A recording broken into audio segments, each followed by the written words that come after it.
그림을 잘 그리려면 먼저 밑그림을 잘 그려야 합니다. 어떤 물건을 만들든지 먼저 밑그림을 그린 후에 만들게 됩니다.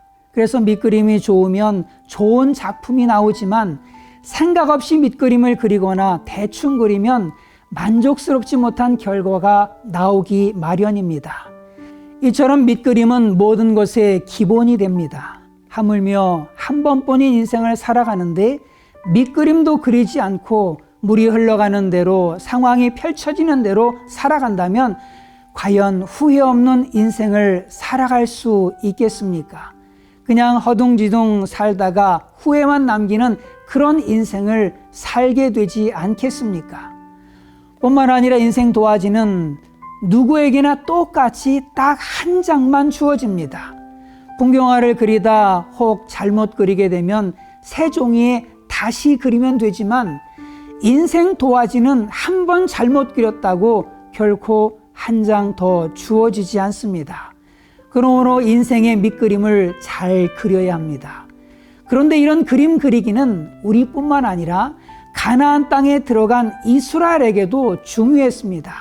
가나안 땅에 들어간 이스라엘 백성들은 어느 정도 군사적, 정치적으로 가나안 땅에 대한 주도권을 갖게 되었습니다. 이제 이스라엘 백성들에게 남은 것은 온 사방에 흩어져 있는 얼마 남지 않은 잔당들을 완전히 소탕하고 그 땅을 차지하기만 하면 되었습니다.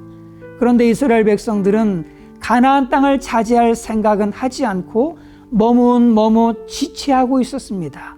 특히 베냐민, 시므온, 스불론, 이사갈, 아셀, 납달리 그리고 단 이렇게 7지파는 아직 땅조차 분배받지 못한 상태였습니다. 이에 여호수아는 이들을 독촉했습니다.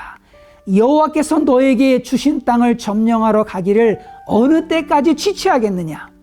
여호와께서 너에게 주신 땅이라고 했습니다. 비록 잔당들이 남아있을지라도 그들이 철병거를 갖고 있을지라도 그들과 싸움이 쉽지 않을지라도 중요한 사실은 하나님께서 주신 땅이라는 것입니다. 만일 하나님이 주셨다면, 하나님이 승인하셨다면 사실 이미 끝난 일이나 마찬가지입니다. 이미 차지한 것이나 마찬가지입니다. 그럼에도 그들은 머뭇거리고 있습니다. 순종하기를 지체하고 있습니다. 거기에는 이유가 있었습니다. 그것은 막연함 때문이었습니다.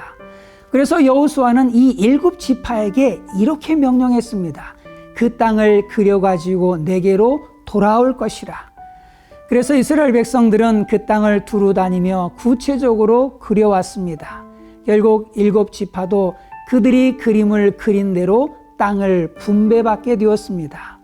여러분은 인생에 대한 어떤 그림을 그리고 있습니까?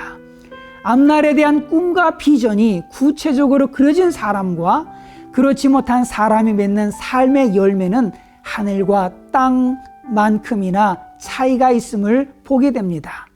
만약 자신의 인생에 대한 아무런 그림도 없이 되는 대로 산다면 얼마나 허둥지둥 그 인생을 살겠습니까?